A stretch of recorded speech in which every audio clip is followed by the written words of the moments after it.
Voilà, moi j'ai une question à vous poser quand même, parce qu'on a eu pas mal d'heures d'enseignement et de témoignage. Alors l'enseignement que je devais donner, c'est un enseignement comment potentialiser notre témoignage, comment mieux le donner. Mais je voudrais savoir déjà parmi vous, qui a déjà entendu un enseignement sur comment donner son témoignage de conversion, comment mieux donner son témoignage de conversion. Juste pour savoir. Au fond, peut-être pas trop là-bas. Ouais. D'accord. Ok, parce que ce que je me suis dit, c'est qu'on a eu quand même un bel après-midi avec des témoignages, etc. Mais je ne voudrais pas forcément refaire une session qui serait trop longue. Alors, je ne sais pas encore ce que je vais décider de faire, mais j'aimerais vous donner peut-être quelques principes pour vous savez, un témoignage de conversion. Là, je vais vous donner quelques choses pratiques par rapport à un témoignage de conversion. C'est que tous nos témoignages de conversion sont très beaux, mais parfois ils sont mal exprimés. C'est comme si on essayait de vendre un produit, et des fois on le vend mal, ou parfois on le vend très très bien. Et même si le Seigneur est venu dans notre vie, c'est comme un prédicateur. Hein. Un prédicateur peut avoir des talents de prédication, mais s'il ne fait pas une formation pour bien prêcher, sa prédication ne va pas forcément être très bonne. Il y aura peut-être l'onction, mais l'onction ne va pas être suffisante s'il n'y a pas aussi un cadre de formation, etc. Ça, on est tous d'accord avec nous. Peut-être je vais me lancer un petit peu. Je voudrais qu'on prenne le Acte 22, Acte chapitre 22. Je vais essayer d'être dynamique. C'est le témoignage de Paul au verset 1 à 21. On va prendre le témoignage de Paul, le témoignage de conversion en toile de fond, et on va le lire ensemble. Je vais le lire et vous le suivez sur vos téléphones ou sur vos Bibles. Et vous allez voir, lorsque je vais le lire, la durée du témoignage de Paul, en fait. Je vais prendre le chronomètre. Voilà. Ok. Vous y êtes ? Acte chapitre 22, versets 1 à 21. Ça parle de son témoignage de conversion. Pas un témoignage d'édification, mais un témoignage de conversion. Je le lis ? Alors imaginez que c'est Paul qui vous parle. C'est comme si je vous parlais et je vous partage ma conversion. Hommes, frères et pères, écoutez maintenant ce que j'ai à vous dire pour ma défense. Lorsqu'ils entendirent qu'il leur parlait en langue hébraïque, ils redoublèrent de silence. Et Paul dit, je suis juif, né à Tars en Cilicie, mais j'ai été élevé dans cette ville-ci et j'ai été instruit au pied de Gamaliel dans la connaissance exacte de la loi de nos pères. J'étais plein de zèle pour Dieu comme vous l'êtes tous aujourd'hui. J'ai persécuté à mort cette doctrine, la doctrine qui parle, c'est la doctrine de Jésus et ses disciples à l'époque, liant et mettant en prison des hommes et des femmes. Le souverain sacrificateur et tout le collège des anciens m'en sont témoins. J'ai même reçu d'eux des lettres pour les frères de Damas, où je me rendis afin d'amener liés, pieds et poings liés, à Jérusalem, ceux qui se trouvaient là pour les faire punir. Comme j'étais en chemin et que j'approchais de Damas, tout d'un coup, vers midi, une grande lumière vient du ciel qui resplendit autour de moi. Je tombais par terre et j'entendis une voix qui me disait « Saul, Saul, pourquoi me persécutes-tu » Je répondis « Qui es-tu, Seigneur » Et il me dit « Je suis Jésus de Nazareth que tu persécutes ». Ceux qui étaient avec moi virent bien la lumière, mais ils n'entendirent pas la voix de celui qui parlait. Alors je dis « Que ferai-je, Seigneur » Et le Seigneur me dit « Lève-toi, va à Damas, et là on te dira tout ce que tu dois faire. » Comme je ne voyais rien, à cause de l'éclat de cette lumière, ceux qui étaient avec moi me prirent par la main, et j'arrivai à Damas. Or, un nommé Ananias, homme pieux selon la loi, de tout ce que les Juifs demeurant à Damas rendaient de lui un bon témoignage, vint se présenter à moi et me dit « Saul, mon frère, recouvre la vue. » Amen, parce que c'est en train de se passer. Hein. Au même instant, je recouvrais la vue et je le regardais. Il dit « Le Dieu de nos pères t'a destiné à connaître sa volonté, à voir le juste et à entendre les paroles de sa bouche, car tu lui serviras de témoin auprès de tous les hommes des choses que tu as vues et que tu as entendues. Et maintenant, que tardes-tu ? Lève-toi, sois baptisé et lavé de tes péchés en invoquant le nom du Seigneur. » De retour à Jérusalem, quand je priais dans le temple, je fus ravi en extase. C'est Paul. Et je vis le Seigneur qui me disait « Hâte-toi et sors promptement de Jérusalem, parce qu'ils ne recevront pas ton témoignage sur moi. Et je dis, Seigneur, ils savent eux-mêmes que je faisais mettre en prison et battre de verges dans les synagogues ceux qui croyaient en toi. Et que lorsqu'on répandit le sang d'Étienne, en acte 6, si vous vous souvenez, ton témoin, j'étais moi-même présent, joignant mon approbation à celle des autres, et gardant les vêtements de ceux qui le faisaient mourir. Alors il me dit, va, je t'enverrai au loin vers les nations. Ça, c'est le témoignage de Paul, c'est sa conversion. Il parle brièvement de sa vie lorsqu'il ne connaît pas le Seigneur. Il parle de sa rencontre avec le Seigneur. Il parle de sa vie après sa rencontre avec le Seigneur. Et il parle même de son appel. Et tout cela en 3 minutes 13. J'ai chronométré. Et j'aimerais qu'on prenne ce passage un petit peu pour un petit peu potentialiser, mettre en lumière, mettre des mots sur nos témoignages de conversion. Et juste avant moi, il y a eu pas mal, je me suis même dit, mais qu'est-ce que je vais dire à la fin, parce qu'il y avait tous ces beaux témoignages de conversion. J'ai dit à André, mais qu'est-ce qu'il reste à dire? En plus, on va faire la pause. Peut-être que les gens, on a eu 2h30 d'audience, ce qui est formidable. Hein. Vous êtes vraiment exceptionnels. Et j'ai dit à André, mais qu'est-ce que je vais dire? Peut-être des nouvelles sur Paris, je t'aime, mais Lucie en a déjà parlé. Mais j'aimerais rapidement, j'espère les dynamiques, qu'on reprenne ce merveilleux témoignage de Paul pour que notre témoignage devienne vraiment percutant. Le premier verset, on va les prendre par verset. Ce que Paul dit, il appelle l'audience frère et père. Et dans le témoignage, lorsqu'on partage notre témoignage au niveau privé, mais particulièrement au niveau public, les premières paroles sont vraiment très importantes. Frère et père, c'est vraiment des paroles. Pourquoi? Parce que lorsque Paul commence son témoignage, il n'est pas agressif. Et je peux vous dire qu'aujourd'hui, nous qui faisons de l'évangélisation dans les grandes villes, c'est vraiment important de ne pas être agressif avec les temps qu'on vienne. Et on n'y perd pas en retour. Vous qui lisez le Coran, amis, nous sommes de la même lignée d'Abraham. On n'est pas en train de se contredire, on est en train d'apporter un sens de respect. Et à cause de ces 2 petits mots, frère et père, qu'est-ce qu'il y a? Le message qu'il est lancé, il est en train de respecter 2 générations. Et il est en train de respecter ceux qui l'ont précédé, Paul. Il n'est pas en train de les rejeter. Il n'est pas agressif et en même temps, il va commencer à créer un pont de communication avec l'audience. Je crois parfois, lorsqu'on donne notre témoignage, lorsqu'on fait de l'évangélisation, peut-être parfois par insécurité, on a besoin de se distancer des gens pour mieux s'identifier. On n'a pas besoin de le faire. On n'a pas besoin de s'obliger à se différencier des gens en étant violent. Vous voyez ce que je veux dire? J'ai entendu tellement de fois, malheureusement, des gens qui ont été agressés par des témoignages ou des prédications. Et je pense que la plupart d'entre nous ne nous sommes jamais tournés vers le Seigneur avec une communication agressive, n'est-ce pas? En tout cas, si c'est le cas, notre fondement de conversion est basé sur la peur ou l'agressivité. Premier verset, frère et père, un pont est construit. Mais deuxièmement, Paul n'est pas non plus timide.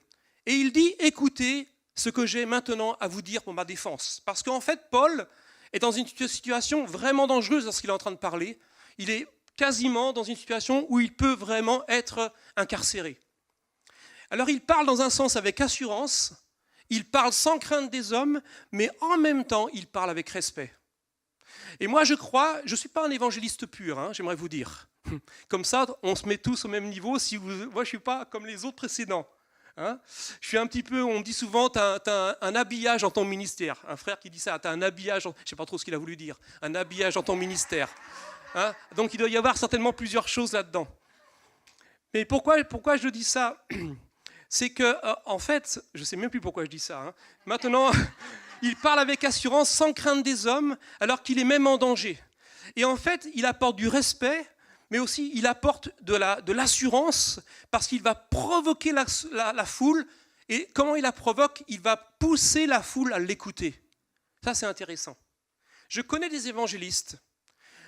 Vous savez, dans les rues de Paris, je me rappelle d'un ami, pasteur du Burkina Faso, très âgé.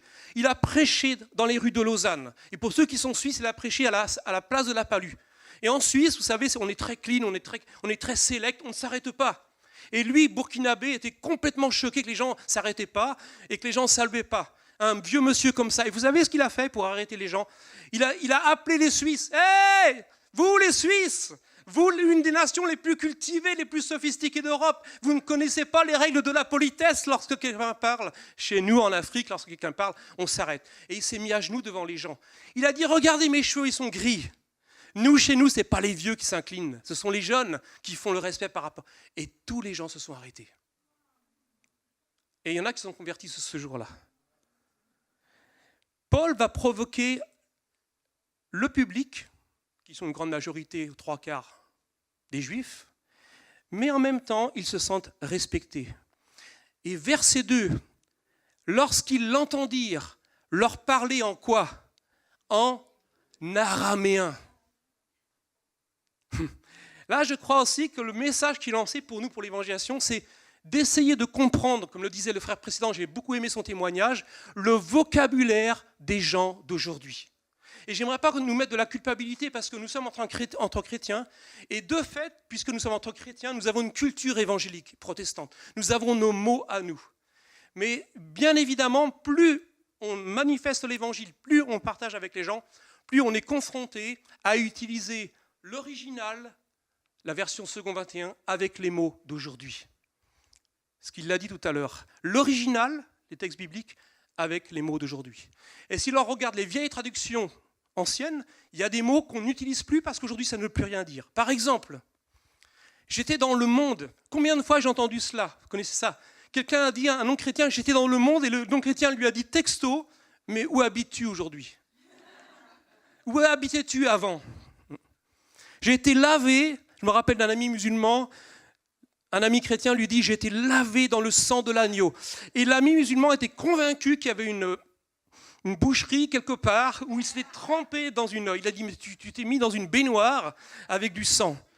Quelqu'un a dit « j'ai commencé à parler en langue » à un non-chrétien. Et l'autre lui a dit « dans quelle université ?» Vous voyez ?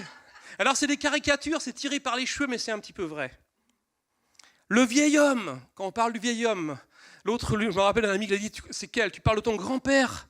Et puis pour redire ce que disait notre frère avant, sacrificateur, mangez ma chair, buvez mon sang, recevoir l'agneau, le tabernacle. Ce sont des mots qui sont la plupart du temps illisibles pour les gens qui sont autour de nous. Mais ce qui est formidable, c'est que l'évangélisation est un art de la communication. Arriver à parler la langue locale des gens, des quartiers, des villes, en d'autres termes, parler l'araméen. L'araméen.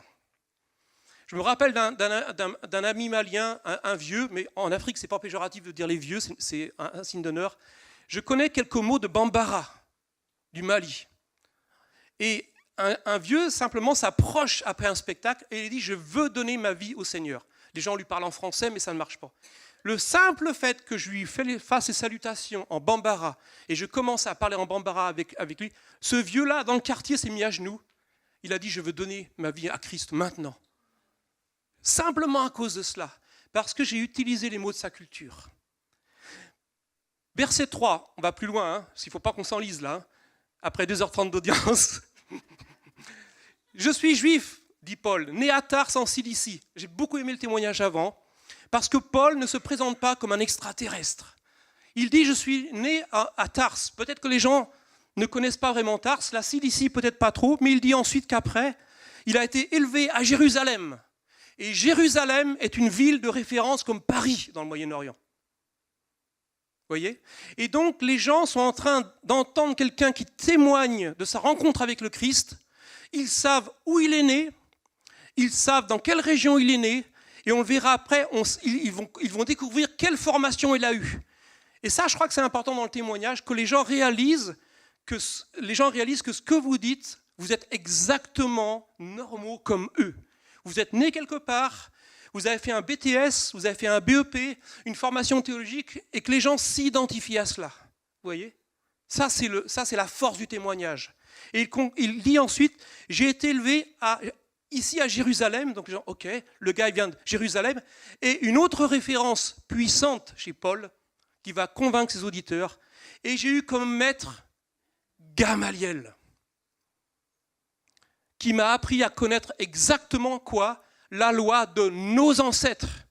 Donc il est en train de raconter sa conversion, Paul, en puisant la genèse de son histoire dans la genèse de l'histoire des auditeurs. Et Gamaliel, à l'époque, c'est comme on parlerait de la Sorbonne aujourd'hui. C'est comme on parlerait de l'ENA aujourd'hui. C'est une référence à l'époque, une référence. 3 références qui permettent aux personnes de vous situer. La ville d'où vous venez, où vous avez grandi, où vous avez été formé, votre formation théologique. Moi, je dis souvent, vous savez, quand je prêche dans les rues, moi, j'ai dit, j'ai eu mon BEPC, c'est tout ce que j'ai eu. Les études m'ont rattrapé, je les ai fuies. Je suis chauffeur poids lourd, alors les gens me regardent, je fais 1m68, et puis je ne suis pas forcément un poids lourd. Et je suis né à Angers, à 300 km d'ici. Paf! Les gens, ils savent que je ne suis pas sorti d'une secte. Je ne suis pas sorti des enfants de Dieu, je ne suis pas sorti de je ne sais quelle secte mormone où on pratique différentes choses qui ne sont pas forcément bibliques. Le gars, il vient d'Angers, il a 57 ans et il est chauffeur poids lourd. Tout de suite, les gens s'identifient. Il est comme moi. Et s'il est comme moi, c'est que je peux vivre les choses comme lui. Allons un petit peu plus loin. Donc Gamaliel, vous le connaissez, c'est un des maîtres juifs les plus célèbres. Il est membre du Conseil supérieur et respecté de tout le peuple. On le voit dans le livre des Actes, au chapitre 5, au verset 34. Et ensuite, il continue. Il dit « J'étais aussi plein de zèle pour Dieu, comme vous l'êtes aujourd'hui. » On se demande, on pourrait se poser la question, où est-ce que Paul va ? Parce que jusqu'à maintenant, il n'est pas en train de se différencier. Il est en train de dire « Je suis plein de zèle comme vous. » J'ai envie de dire, où est la force du témoignage ? Où est la différence ? Mais Paul a son plan. En fait, Paul, il complimente ses auditeurs, mais il ne va pas dans le compromis. Il a un témoignage qui est percutant, mais en même temps, son témoignage est conciliant. Ça, je crois que c'est une leçon qu'on doit apprendre. Lorsqu'on fait des paris je t'aime, depuis maintenant 2005, étonnamment, on n'a pas eu tant d'opposition que ça à l'évangile. Et, je vais peut-être vous choquer, on n'en a surtout pas eu de la part des musulmans. Parce que quelque part, on n'a pas jeté une pierre dans leur culture, dans leurs livres, mais parfois, moi j'ai pris le micro, j'ai dit, vous savez, c'est le mois du Ramadan, et peut-être que plusieurs parmi vous prient plus que les chrétiens. Mais, je vais vous montrer une voie supérieure, qui n'est pas la voie des chrétiens, parce que Jésus n'appartient pas aux chrétiens, il appartient aux nations, il appartient au peuple juif. Et donc, tout d'un coup, les musulmans s'identifient à quelqu'un qui est tout autre et qui n'est pas ma propriété privée. Et c'est ce que Paul est en train de les apporter. D'abord, il les complimente, parce qu'effectivement, il dit « Je suis, moi aussi, j'étais plein de zèle pour Dieu, comme vous l'êtes aujourd'hui. » Pour l'instant, il n'y a rien de percutant. J'ai envie de dire, il les caresse dans le sens du poil. Et moi, j'aimerais vous encourager, les amis. Mais c'est un peu ma personnalité. Ayez une communication radicale, mais pas une communication violente.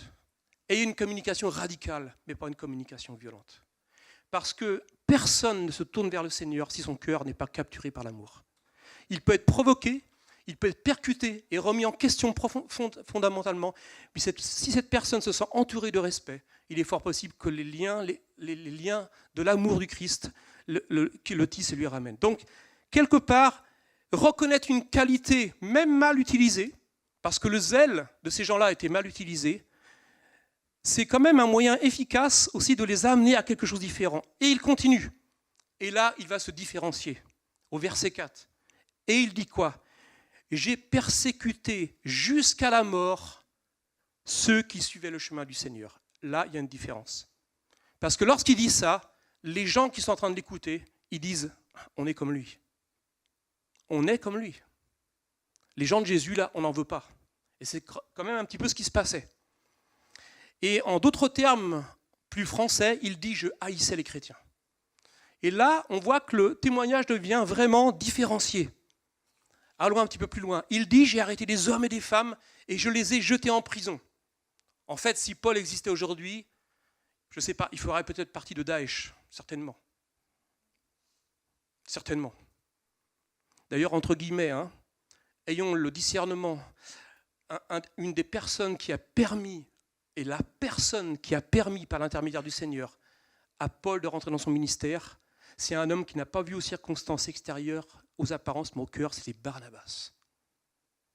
Barnabas était apôtre, et certainement évangéliste, mais il a su voir derrière le terroriste l'homme de Dieu, l'appel de Dieu. Alors que ni Jean, ni les autres n'avaient discerné dans les premiers moments le cœur de Dieu. Ça, c'est intéressant aussi. Les gens qu'on rencontre dans la rue, qu'est-ce qu'il y a derrière eux? Qu'est-ce qu'il y a derrière leur violence? Ne nous arrêtons pas aux apparences. Alors après, au verset 5, il dit « Le grand prêtre et l'assemblée des anciens peuvent affirmer que je dis la vérité. J'ai reçu des lettres pour les frères juifs de Damas. » On le verra tout à l'heure. Mais lorsque nous parlons de notre témoignage de conversion, c'est bien de dire aussi ceux qui ont vu notre conversion, ceux qui ont été témoins de notre conversion. Ça, c'est puissant. Moi, je peux dire que ma petite sœur était témoin de ma conversion. Elle m'a parlé du Seigneur pendant 1 an, inlassablement. Elle était témoin de ma conversion.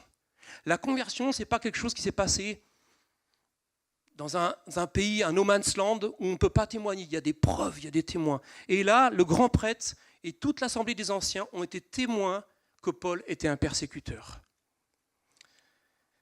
Deuxième partie, je vais plus loin, verset 6. Dans un témoignage, dans vos témoignages, dans mon témoignage, il y a toujours 3 parties.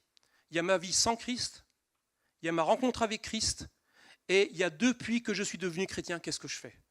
Quelqu'un me dit souvent, moi je ne me suis pas converti, dès que je suis petit, j'ai toujours connu le Seigneur. Mais non, ça ne marche pas comme ça. On ne naît pas chrétien, on le devient. Donc la conversion peut être fulgurante, comme le cas de Paul, ou elle peut être aussi progressive, mais il y a toujours un changement à un moment donné. Et alors au verset 6, j'étais en route, j'approchais de Damas, et tout à coup, vers midi, une grande lumière qui venait du ciel brilla sur moi. Ce qu'il faut savoir, c'est qu'au verset 6, arrivé au verset 6, Paul n'a pas prêché une seconde. Ce que j'aimerais dire et vous encourager, beaucoup de gars, comme moi, aiment bien prêcher. Et parfois, on minimise le témoignage. Mais la grande force du témoignage, par rapport à la prédication, c'est qu'on ne peut pas la remettre en question, parce que c'est ta vie. Une prédication, on peut dire qu'elle est mal construite, elle n'est pas basée bibliquement, mais si vous témoignez, restez dans votre témoignage. Moi, j'ai vu des fois des gens qui témoignent publiquement et ils ajoutent une prédication. Et le gars qui est derrière, qui doit prêcher, il n'a plus rien à dire. Donc il fait des annonces. Vous voyez, ça arrive souvent. Mais parfois, on aimerait bien, surtout les gars, on aime bien parler en public, on aimerait bien des grands prédicateurs. Et notre témoignage, on le laisse derrière. Mais ça, ton témoignage, on ne peut pas te le voler. C'est ta vie et c'est ce qui a changé. C'est un véritable témoignage. Donc, lorsque vous témoignez, en tout cas, mélangez pas témoignage et prédication, à moins qu'on vous le demande. Au verset 7, Paul tombe à terre. Et il entend une voix qui lui dit « Saul, Saul, pourquoi me persécutes-tu » Donc c'est intéressant, hein. Là j'ai bien aimé le témoignage avant et l'autre avant, c'est que vous avez vu comment le témoignage était détaillé. C'était pratique, c'était pas mystique, c'était pas... Le frère qui était avant, qui a fait le ministère dans le métro, il a vraiment témoigné avec détail. Et vous savez, pour les gens qui ne sont pas croyants, qui ne sont pas chrétiens, c'est très difficile d'imaginer que Dieu est pratique, Dieu est dans l'événement, Dieu est dans le détail. Je me rappelle la première fois que ma sœur m'a demandé de prier, j'avais 22 ans, dit, tu peux prier pour recevoir le Seigneur. Moi je connaissais 2 prières. Notre Père qui êtes aux cieux, j'avais appris au côté, et je vous salue Marie pleine de grâce, parce que j'étais dans une église catholique. Je ne savais pas comment prier comme on prie nous les évangéliques. Et parfois on oublie cela. Et lorsqu'on partage notre témoignage qui est si pratique, si naturel, si dans le détail les gens se disent, mais Dieu est vivant, quoi. Il est capable de venir dans ma vie de tous les jours. Verset 8, Paul dit à Jésus, qui es-tu Seigneur? Ça, mes amis, c'est une question clé dans notre témoignage. Parce que la plupart des gens, c'est la question qu'il y a dans leur cœur. Qui es-tu Dieu? Où es-tu Dieu? Que peux-tu faire pour moi? Ça, c'est des questions percutantes. Et les gens peuvent s'identifier à cette question. C'est la question que tous voudraient se poser. Et la voix répondit, je suis Jésus de Nazareth que tu persécutes. Une réponse limpide, claire, percutante. Et au verset 10, que dois-je faire Seigneur? Paul pose une question, qu'est-ce qu'il faut que je fasse pour être sauvé? Et vous voyez, dans son témoignage, Paul est en train de dire que tu peux poser des questions simples à Dieu, et aussi il demande à Dieu, qu'est-ce que je dois faire? Et quand quelqu'un entend cela, dans ton témoignage, avec ces mots-là ou d'autres, c'est que cette personne, tu ouvres la porte à cette personne pour faire quelque chose, pour que ça change. Et le Seigneur me dit, relève-toi, va à Damas, et l'on te dira tout ce que Dieu t'ordonne de faire. Verset 11, comme j'étais devenu aveugle à cause de cette lumière si aveuglante, mes compagnons me prirent par la main et me conduisirent à Damas. Je trouve que ce verset 11 est intéressant. Parce que là, on voit un Paul qui est brisé. Il est aveugle, il a besoin de ses compagnons pour qu'on l'emmène. Et je crois qu'on l'a dit tout à l'heure aussi, je crois que nos témoignages de conversion doivent être basés sur l'humilité et le brisement, plus que la puissance et l'orgueil. Parce que les gens vont être touchés lorsqu'ils vont voir qu'à un moment donné dans ta vie, tu as été dans une période où tu étais brisé. Et c'est là que le Seigneur s'est révélé. Seigneur, je me souviens en 82, moi, j'étais en train de pleurer sur mon lit, je me suis mis à genoux et j'ai crié toutes mes forces dans ma chambre. Dieu, si tu existes, révèle-toi à moi. J'avais que 22 ans. J'avais un travail, j'avais de l'argent, mais je m'ennuyais à mourir. Et j'avais envie de me suicider. J'étais dans un moment de brisement. Les gens vont s'identifier lorsque vous, dans votre témoignage, vous allez à un moment donné parler d'un moment donné où vous êtes abandonné tout seul et que vous avez un temps de brisement et de faiblesse. Les gens sont là souvent dans leur vie, il y a des moments de brisement et de faiblesse, et ils vont se souvenir, c'est vrai, moi Seigneur, ils vont écouter le gars qui témoigne, moi Seigneur, je suis exactement comme ça. Je vous encourage à que vos témoignages révèlent la puissance de Dieu dans votre humilité. La puissance de Dieu dans votre humilité. Ce n'est pas nous qui montons à lui, c'est Dieu qui vient vers nous. Et là, on voit que c'est un homme qui est brisé, il est aveugle, et il faut que des gens l'emmènent pour aller vers la destination. Au verset 12, il y avait un homme appelé Ananias qui était pieux et obéissait à notre loi et que tous les Juifs de Damas estimaient. Ce verset est intéressant aussi. Dans ce que je vous dis, vous n'êtes pas obligé de tout faire remonter dans votre témoignage, mais c'est pour vous donner des idées. Lorsque vous témoignez de votre conversion, parfois c'est intéressant de dire quels étaient les chrétiens qui étaient autour de moi. Là, Paul parle d'Ananias, et Ananias est un homme qui est considéré. Et je crois qu'on a besoin de dire qu'on a rencontré des chrétiens qui étaient super. Moi, je me souviens, lorsque je suis rentré dans une église, la toute première fois, c'était un groupe de maison. Le pasteur, qui est toujours mon pasteur actuellement dans l'église baptiste, c'était un pâtissier. Et ce qui m'a frappé, c'est qu'il m'a invité à manger avec tous les étudiants. Et il n'avait pas un radis. Et l'après-midi, on a fait du foot. Et je peux vous dire qu'il était pasteur, mais il tatanait bien aussi au niveau du foot, quoi. Et c'est ce qui m'a frappé. Dans notre témoignage, parfois, c'est important de dire que j'ai rencontré des gens autour de moi, des chrétiens, qui aussi m'ont permis de devenir chrétien à cause de leur témoignage. Quels sont les gens autour de vous qui ont permis que vous fassiez ce basculement vers le christianisme? Quels sont les chrétiens de qualité, parce qu'il y en a, où vous avez vu ces gens-là, quelqu'un de sympa? Je me rappellerai toujours, il y avait une trentaine de personnes dans la communauté. Je n'étais pas chrétien, je n'étais pas d'origine protestante, ni évangélique, ni catholique. Je ne savais pas lire la Bible. On m'a demandé de lire un jour un passage dans le livre d'Amos. Moi, j'avais un chien qui s'appelait Amos, c'est tout ce que j'avais. Et j'étais au milieu d'un groupe de maisons, enserré autour de barbus, parce qu'à l'époque, c'est les années 80, je pensais que les barbus, c'était... Et j'ai cru que c'était dans une synagogue. Parce qu'après, les gens, ils ont chanté des chants en français, puis après, ils ont chanté en langue. Et moi, je pensais que c'était des chants israéliens. Vous voyez, l'ignorance totale. J'étais coincé au milieu, on me demande de lire un passage dans le livre d'Amos. Heureusement, il y avait un frère à côté qui m'a pris gentiment la Bible et il a dit « Je peux le faire pour toi ». Mais j'étais terrorisé dans cette église au début. Et je me souviendrai toujours, lorsqu'on était allé faire du foot l'après-midi, c'est une jeune fille chrétienne, toute timide, qui est venue vers moi, elle a eu le tact. Et comme elle me voyait tout seul, là, sous les arbres, sur une table en bois, dans un parc public, elle est venue vers moi, elle m'a posé plein de questions, qu'est-ce que tu fais, qui nous sommes, etc. Elle ne m'a pas abandonné toute l'après-midi. Ça a été un élément pour que je revienne dans la communauté. Je ne dis pas que ça a été tout, mais c'est un élément. Elle s'appelait Nathalie. Et je peux vous dire, pour elle, c'était un sacré défi, parce qu'elle était vachement timide. Nathalie, une personne qui marque mon témoignage. Ananias va faire recouvrir la vue à Paul. Et au verset 14, Paul ajoute le Dieu de nos ancêtres. Ananias dit le Dieu de nos ancêtres t'a choisi d'avance pour que tu connaisses sa volonté. Ce qui est intéressant, c'est qu'Ananias est en train de dire à Paul, le Jésus que tu découvres là, ce n'est pas la dernière secte à la mode. Ça existe depuis nos ancêtres. Et je crois que ça c'est important. Hein. Moi je le dis souvent lorsque je témoigne, vous savez, l'évangile là, le Christ que je connais. Toi tu n'étais pas né, mais tes parents ils connaissent. On appelait avant la France la fille aînée de l'Église. C'est dans notre culture, c'est dans notre histoire. Ce n'est pas le dernier truc qui vient d'arriver. Et Abraham, Isaac et Jacob, ça date de plus de 4000 ans, minimum. Donc c'est intéressant des fois que dans l'évangélisation et dans notre témoignage, que les gens se rendent compte que ton témoignage s'enracine dans un parcours historique qui a défié les temps. Ce n'est pas la dernière mode. Ce n'est pas le truc comme ça émotionnel qui disparaîtra dans 5 ans. Ce n'est pas les enfants de Dieu. Ce n'est pas les témoins de Jéhovah. C'est pas Daesh. C'est un truc qui a traversé l'histoire et qui a fait ses preuves. Et les gens aiment bien inscrire des changements dans leur vie au travers des racines historiques. Ils n'aiment pas forcément faire de l'improvisation. Le christianisme a une histoire.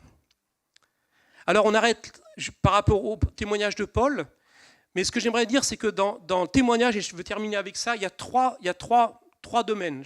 Là, je vais donner des principes. Donc, il y a notre vie avant Christ, lorsqu'on ne connaissait pas le Seigneur. Il y a notre rencontre avec Christ, c'est important de la partager. Et il y a ce qui s'est passé après. Ce que je remarque souvent lorsqu'on témoigne en public ou en privé, souvent, on parle très longuement de ce qui s'est passé quand on ne connaissait pas le Seigneur. Alors, parfois, je me rappelle d'un pasteur africain, il a parlé 1h15 en public devant 3000 personnes, comment il était sorcier, il nous donnait tous les détails, etc. Il y a même un frère qui est venu derrière lui pour presque lui arracher le micro. Il a parlé 5 minutes sur sa rencontre avec le Christ, puis il a dit « Alléluia, gloire, Amen ». Vous voyez ? C'était complètement décalé. Souvent, je crois que c'est bien de parler de ce qui s'est passé avant, de parler de notre rencontre avec Christ, mais les gens ont envie de savoir qu'est-ce que vous êtes devenus depuis que vous êtes chrétien. Comment ça se passe dans votre vie?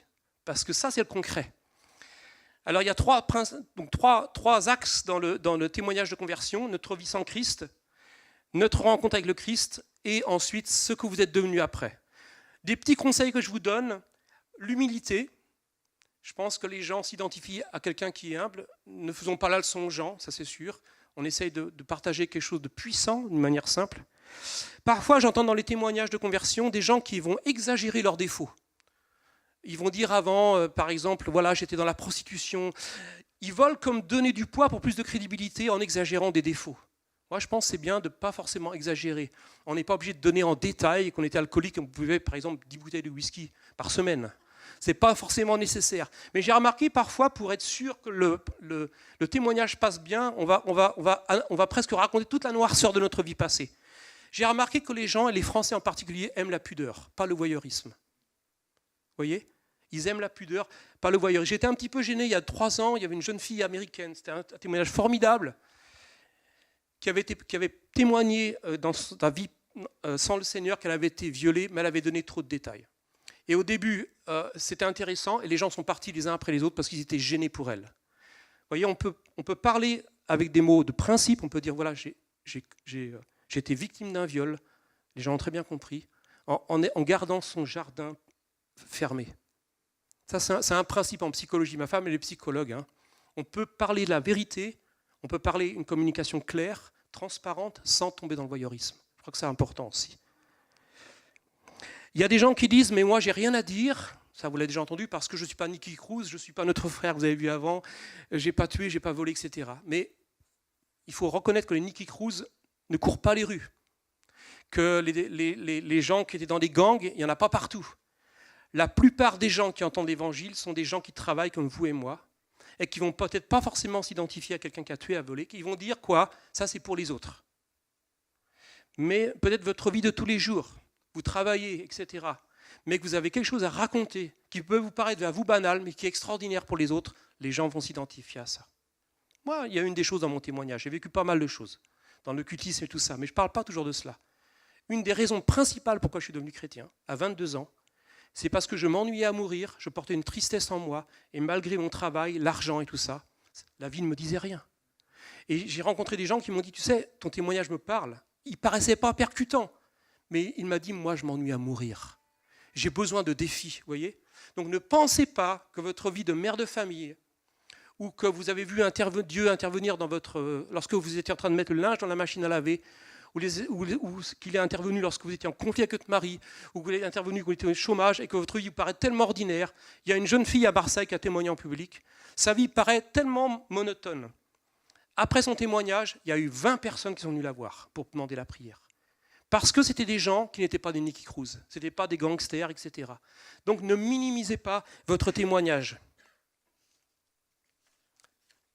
Alors la chronologie aussi, si on peut respecter ça lorsqu'on témoigne, tout ça, ça se passe très rapidement. Hein. Vous savez, lorsqu'on témoigne dans le métro, on n'a pas le temps de penser à ces choses-là, c'est des choses qui s'impriment comme ça. Mais ce qui est bien, on aime bien quand quelqu'un nous raconte une histoire et qu'on respecte la chronologie. Par exemple, si je vous parle de l'histoire de Jules César a fait ceci, a fait ça. Ah oui, mais j'ai oublié quelque chose, c'est que 30 ans plus tôt, alors on ne sait plus trop, et des fois dans les témoignages, il y a un petit peu de la cacophonie par rapport à cela. La contextualisation du langage, bon, on en a déjà parlé, on ne va pas revenir dessus. Et là aussi, vous savez, j'aime bien la Bible Second 21 qui est sortie et que le frère tenait dans les mains tout à l'heure. Et le slogan de dessous est vraiment intéressant, c'est l'original avec les mots d'aujourd'hui. Ça trahit pas c'est un vrai travail de traduction, il faut reconnaître, mais ça ne trahit pas le message original. Quelques questions qu'on peut se poser pour faire ressortir plus de piment et de potentialité dans notre témoignage, dans notre vie, lorsqu'on ne connaissait pas le Seigneur. Quelques questions qu'on peut se poser. Comment ai-je compris que je devais changer de comportement ? Ça, c'est quelque chose que les gens, si vous donnez votre témoignage et que les gens se rendent compte, finalement, il n'y a rien à faire de plus, il est comme moi, comment, ça vous pouvez le faire ressortir de votre témoignage, comment j'ai compris que je devais changer de comportement ? Comment Dieu a-t-il répondu à cette prière ? Quelles sont les valeurs qui, chez les chrétiens, m'ont touché lors des premiers contacts ? Je l'ai dit tout à l'heure. Quelle était mon opinion au sujet de Jésus-Christ ? Pour moi, Jésus-Christ était un philosophe, un homme bien, c'était un homme bon, mais c'était un homme qui avait perdu, qui avait échoué, pour moi. Quelle était mon opinion ? Tous les gens ont une opinion au sujet de Jésus. Est-ce que c'est un homme bon, un guide, un personnage historique, un prophète, un révolutionnaire ? Qu'est-ce que je pensais au sujet de la prière ? Ça, c'est quelque chose qu'on peut faire ressortir dans notre témoignage. Comment j'ai prié Dieu ? Qu'est-ce que je pensais de la prière ? La plupart des gens prient. Tous, chrétiens, prière express, je vous salue Marie pleine de grâce. Quand j'étais enfant, vous allez rigoler, peut-être, j'étais dans une colonie de vacances. J'avais 12 ans, je suis tombé amoureux d'une fille qui avait 8 ans. Bon, à l'époque, vous savez, c'était gentil. Et j'étais pas chrétien, bien sûr, mais j'étais allé au caté. Je connaissais donc ces deux prières. Et j'étais tellement amoureux de cette fille, j'ai dit à Dieu, le soir je me suis couché, j'ai dit à Dieu, donne-moi cette fille demain. J'avais 12 ans. Vous savez ce que j'ai fait ? Pendant toute la nuit, j'ai récité comme un bonnet, je vous salue Marie pleine de grâce, notre Père qui est aux cieux. Et le lendemain matin, la fille est venue me voir, elle s'est assise à côté de moi, on a pris le petit déjeuner ensemble et on est devenus amis jusqu'à la colonie de vacances. Cette histoire m'a marqué. Je ne savais pas comment prier, mais je me suis dit, Dieu, t'es vivant. Je n'avais jamais entendu parler de Jésus, personne m'en parlait, mais je dis, c'est pas possible. C'était un vrai miracle. Et j'ai prié des prières avec mes mots. Beaucoup de gens qui ne sont pas chrétiens et marmonnent des prières où Dieu a répondu. Et quand on leur parle de Jésus, souvent qu'ils se disent, ah mais je me rappelle, il y a 2 ans, j'avais prié une prière express. Qu'est-ce que je pensais de la Bible ? Autre question. La Bible est un livre qui est encore aujourd'hui très vénéré. C'est un livre, c'est un best-seller. Il y a du respect sur ce livre. Il y a du respect sur ce livre. Qu'est-ce que je pensais de moi-même ? On peut le faire ressortir dans notre témoignage. Quelle image avais-je de moi-même ? Est-ce que vous êtes dans une période de rejet ? Vous viviez le rejet ? Est-ce que vous êtes comme certains qui pensent qu'ils sont des gens orgueilleux, qui sont toujours meilleurs que les autres, voyez ? On a des interfaces avec les gens qui sont autour de nous lorsqu'on donne ce genre de témoignage. Quelle était ma vie religieuse ? Certains diront, moi j'en avais pas. Dans l'Ecclésiaste, il est dit qu'on est né avec la pensée de l'éternité. Je ne sais pas si vous avez regardé certaines émissions à la télé, des émissions parfois un petit peu télé-réalité, mais il y a par exemple des jeunes filles qui se mettent dans leur miroir, puis elles se maquillent, et elles me disent, c'est mon rituel. On entend ça des fois. C'est mon rituel, j'avais besoin de faire mon rituel. Ce n'est pas simplement parce que le rituel, c'est quelque chose qui est profondément religieux. Parce qu'on est des êtres religieux, même si on n'a pas eu d'éducation religieuse. Parce que Dieu a mis en nous la pensée de l'éternité dans notre cœur. Et on a tous une vie religieuse. Les gens vont, quels étaient mes loisirs favoris ? Quels étaient mes buts ? Souvent, lorsqu'on n'est pas chrétien, on a des buts qui sont complètement différents, n'est-ce pas, de ce qu'après. Les gens vont se rendre compte, le gars, il avait des buts là, j'avais exactement le même but que lui, mais je me rends compte, ces buts-là, ça ne sert à rien. Parce qu'il est en train de me dire qu'il y a une autre voie. Quel genre d'amis j'avais lorsque je n'étais pas chrétien ? Vous savez, les amis peuvent vous descendre vers le bas, comme peuvent vous construire. Plein de gens autour de nous, qui ne sont pas croyants, qui ne sont pas chrétiens, ont des relations qui les tirent vers le bas. Et parfois, ces gens-là, c'est comme un déclic. Si vous dites, voilà, j'avais des amis qui me tiraient vers le bas, qui m'emmenaient vers le bas, vers l'alcoolisme, vers n'importe quoi, vers la drogue ou vers le mensonge, dire, ça réveille la conscience. Les gens ont peut-être envie de vivre autre chose. Que représentait pour moi ma vie professionnelle ? Et aussi dans le témoignage de conversion, on peut dire aussi certaines choses, si c'est arrivé. Est-ce qu'il y a eu des choses à ma naissance qui se sont produites contre les traumatismes ? On le sait psychologiquement parlant, une enfance non désirée, un viol, tentative d'avortement, peut vraiment orienter destructivement une vie de quelqu'un. Dieu se révèle aussi au niveau de l'enfance. Avec notre rencontre avec le Seigneur, rapidement, quelques questions qu'on peut se poser lorsqu'on parle de notre rencontre avec le Seigneur. Pourquoi ai-je confié la direction de ma vie à Jésus ? Pourquoi ? Pour moi, c'était ceci. Moi, j'allais vers l'hindouisme.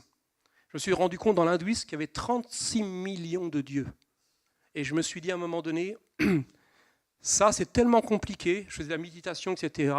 Moi, ce que je voulais, c'était un Dieu qui rejoigne ma vie de tous les jours.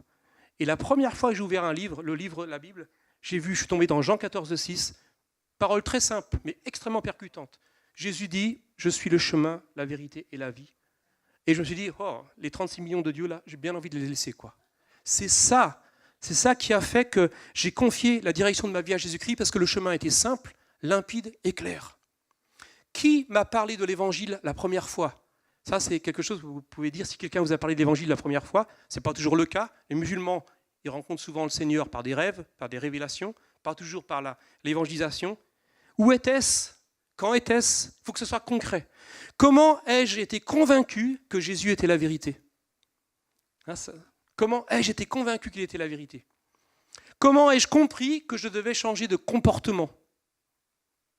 Moi, je fumais avant. Pas de la drogue, à l'époque on était sains, dans les années 70.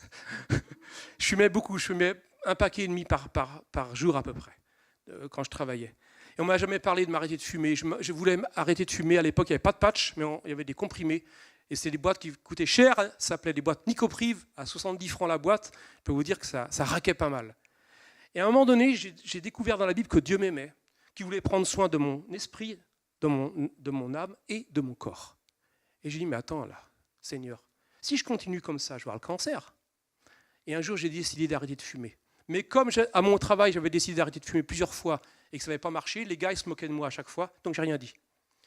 Un jour, j'ai pris mon paquet de Marlboro, il restait une dizaine de cigarettes, j'ai tordu mon paquet de Marlboro comme un Ritz de L, je l'ai mis à la poubelle. Et j'avais lu, alors que personne ne m'avait enseigné dans la Bible, que le Saint-Esprit est une puissance. Et ici, si tu es vraiment une puissance, écoute, Saint-Esprit, va plus fort qu'au Nicopriv, parce que moi, je ne peux pas. Aide-moi. Et en 15 jours, c'était fini. C'était très dur au début, mais vraiment très dur. Et j'ai vraiment été délivré. J'ai vraiment été libéré du tabac au niveau chimique, etc. Et comment ai-je compris que je devais changer de comportement ? Simplement, pour moi, c'était très simple. Cigarette à gogo, cancer à gogo. Et j'ai arrêté à 22 ans de fumer, parce que Dieu voulait prendre soin de moi, tout simplement. Comment ai-je prié ? Vous pouvez faire ressortir cela aussi dans votre conversion. Est-ce qu'il y a eu un effet physique ? Pour Paul, il a été guéri. Il y a des gens, au moment de leur conversion, ils ont été guéris. Il y a beaucoup de chrétiens, au moment de leur conversion, il y a quelque chose de physiologique qui change. Le visage est plus reposé, on dort mieux, ça a été mon cas. Pendant les 6 premiers mois, alors que je ne dormais plus, j'étais comme un bébé. Et les gens ont vu la différence sur mon visage. Mais il y a peut-être eu une guérison. Il y a peut-être eu quelque chose qui s'est passé dans votre vie. Et enfin, on arrive à la fin, les amis. Depuis que vous êtes chrétien, c'est là qu'il ne faut pas arrêter le témoignage de conversion, qui souvent on arrête là. Depuis que vous êtes chrétien, les gens sont là, vous êtes convertis, ils écoutent et ils ont envie de savoir maintenant, mais après, vous voyez, qu'est-ce qui se passe dans ta vie ? Et on peut faire ressortir avec quelques questions. Que représente Dieu dans ma vie quotidienne depuis que je suis chrétien ? Que représente Dieu dans ma vie quotidienne ? Comment est-ce que je le sers ? Par exemple, notre frère, après le boulot à 21h, il va dans les métros. C'est un peu fou, lui. Quand même pas mal, le gars. Courageux. Quels exaucements spécifiques ont bouleversé ma vie depuis que je suis chrétien ? Moi, je me souviens, un exaucement, j'ai quitté Angers en 84, je suis allé à Lille pour travailler. J'avais un permis tout neuf dans ma poche. Un permis poids lourd, transport en commun, tout compris. Le problème, c'est que je n'avais jamais conduit de poids lourd. Et j'arrive là-bas, en plus, en 84, il y avait le phénomène, ce qu'on appelait à l'époque les nouveaux pauvres. Il y avait le chômage qui montait. Et le Nord Pas-de-Calais, maintenant c'est devenu célèbre, bienvenue chez Ch'ti, c'était une zone, un endroit, 2 départements où le chômage high level. Et moi, on m'a dit, tu vas là-bas, tu n'auras pas de boulot, tu as un permis tout neuf dans ta poche, on ne va pas t'embaucher. C'est tout le contraire de ce qui s'est passé. J'ai eu un CDI, bon, je vous dire, j'ai galéré, parce que je conduisais des poids lourds, à Tourcoing, Roubaix, etc. Il y a plein de sens interdits, il n'y avait pas le GPS à l'époque, il fallait Et j'ai conduit, il y a un gars qui est venu avec moi pendant 2 jours, juste pour me montrer le camion. Moi, j'avais l'impression de monter dans dans un tank, quoi. Je veux dire, j'étais passé de la petite Clio, à l'époque il n'y a pas de Clio, d'une petite voiture, et j'avais vraiment peur, quoi. Mais le Seigneur m'a donné un travail à plein temps, et j'ai démissionné de ce travail plus tard pour venir à Jeunesse en mission. Un exaucement de prière spécifique. Quelles sont mes certitudes et mes espérances depuis que je suis chrétien? Tout à l'heure, on a parlé de la vie après la mort. Ça, c'est quelque chose qui est important. Nos certitudes, aujourd'hui et aussi demain. Pourquoi est-ce que je lis la Bible? Vous pouvez le faire sortir de votre témoignage. Comment elle dirige mon existence? Comment les incidents sur ma vie familiale? Qu'est-ce qui a changé autour de moi depuis que je suis devenu chrétien? La première chose que j'ai fait, moi, lorsque je suis devenu chrétien, je suis allé voir mon papa et j'ai demandé pardon pour toutes les conneries que j'ai faites. Et mon père était violent, il était alcoolique, j'avais toutes les raisons de le haïr. Et je lui témoignais même du Seigneur, puis il m'a dit, tu me fatigues avec ça. Alors je dis, écoute, pardon papa, mais tu sais, tu connais, etc. Tu connais, je suis devenu chrétien, mais je vais continuer quand même, mais je te demande pardon. Hein. Par rapport à ça, je te demande pardon de faire un peu de l'évangélisation massue, mais comme je t'aime bien. Et j'ai demandé pardon à mon père. Mon père, il a pleuré. Mon père, il pleurait jamais. J'ai commencé à aimer mes parents comme jamais je les ai aimés. Ma mère est toujours vivante. Comment votre conversion, quelles incidences il y a eu dans votre famille autour de vous, vos enfants, vos parents, etc. De quelle passion de lien, des dépendances Dieu vous a libérés? Aujourd'hui, on a des nouvelles dépendances. Et on entend des témoignages de conversion de gens qui ont été libérés de nouvelles dépendances. C'est quoi ces nouvelles dépendances? C'est les nouvelles dépendances qui sont liées aux nouvelles technologies. La pornographie, la cyberpornographie. Et heureusement, il y a des ministères dans l'Église qui viennent aussi aider. Ça, c'est des choses qu'on n'avait pas avant. Parce qu'avant, pour être très franc et très direct, si tu voulais voir un film porno, surtout pour les gars, il fallait rentrer dans le cinéma, il fallait pas avoir peur d'être vu, il fallait payer au guichet, et il fallait rentrer avec ceux qui allaient voir la même chose que toi. Maintenant, tu as ça à la maison, à cause d'Internet, et le problème quand même, c'est que je dirais, ces barrières sociales qu'on avait se sont effondrées, et même en Afrique, hein, au Togo, on voit que les jeunes, 7, 8 ans, etc., ou dans les pays, sont déjà dépendants à ces sites, ces sites qui incitent à la dépendance, pas seulement la pornographie, les addictions, etc. Comment est-ce que je traverse les temps de crise en tant que chrétien, depuis que je suis chrétien? Je crois que c'est bien que les gens réalisent que vous n'êtes pas simplement des gens où tout va bien, mais que vous aussi vous avez des problèmes, mais que vous pouvez leur dire que nous pouvons traverser ces problèmes avec le Seigneur. C'est ça qui est important. En quoi ma vision du monde a changé? Voilà quelques détails, quelques points que je voulais vous donner pour un petit peu essayer d'illustrer et de compléter. Enfin, j'ai écouté bien les témoignages, comment potentialiser notre témoignage. Je termine avec juste les toutes dernières nouvelles de notre Paris Je t'aime. Donc je ne sais pas exactement ce que Lucie vous a dit, mais on a commencé les Paris Je t'aime ici en 2005. Et puis en 2009, on a vraiment été en partenariat avec l'Église du Point du Jour. Et pas seulement en partenariat, mais c'est très mutuel, dans le sens que ils font un travail énorme au niveau des autorisations, etc. Donc on travaille depuis ce temps-là. Actuellement, là, on a presque 80 participants qui sont inscrits pour 2 semaines. Et on va faire courir encore les inscriptions jusqu'à la fin du mois de juin. Et ce qui est intéressant, c'est que le camp, ça s'appelle un service d'été international Paris Je t'aime. Donc la particularité, c'est qu'on veut ce camp international. Pourquoi? Parce qu'on réalise que la multitude des nations apporte une pluralité culturelle et une richesse et manifeste l'évangile de différentes manières.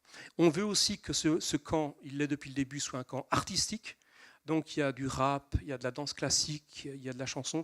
Comme le disait le frère tout à l'heure, on peut témoigner du Christ de 1000 manières.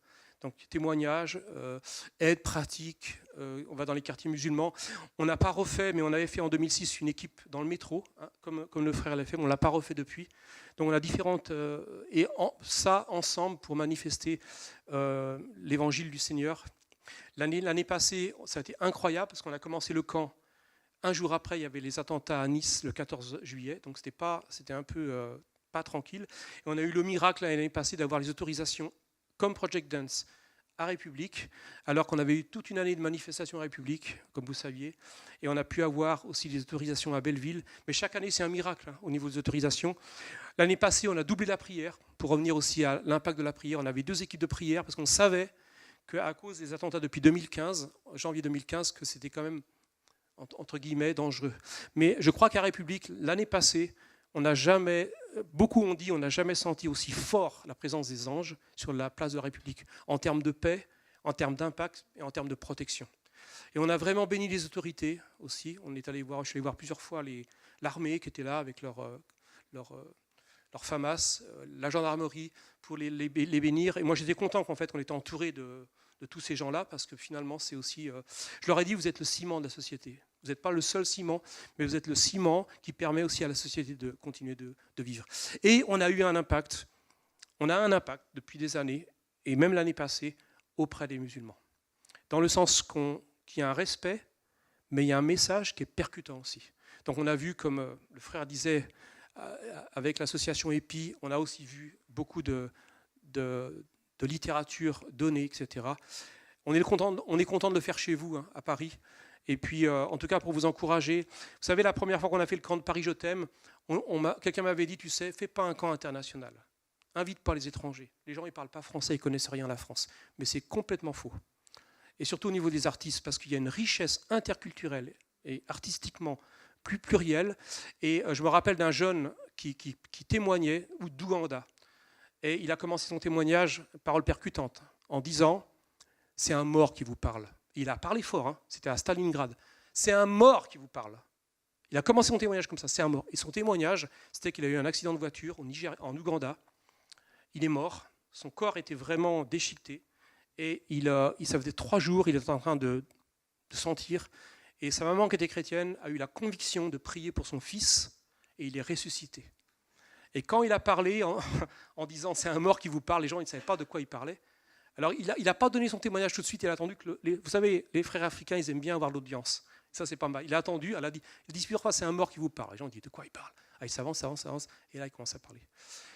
Et quand un frère africain parle, prêche, dans les rues de Paris, ce n'est pas du tout le même impact. Hein, c'est comme nous. Quand un ami berbère témoigne, on avait Karim Kabli l'année passée, qui témoignait de sa conversion à Belleville, et sa maman témoignait de sa conversion, mais c'est époustouflant, quoi, l'ouverture, époustouflant.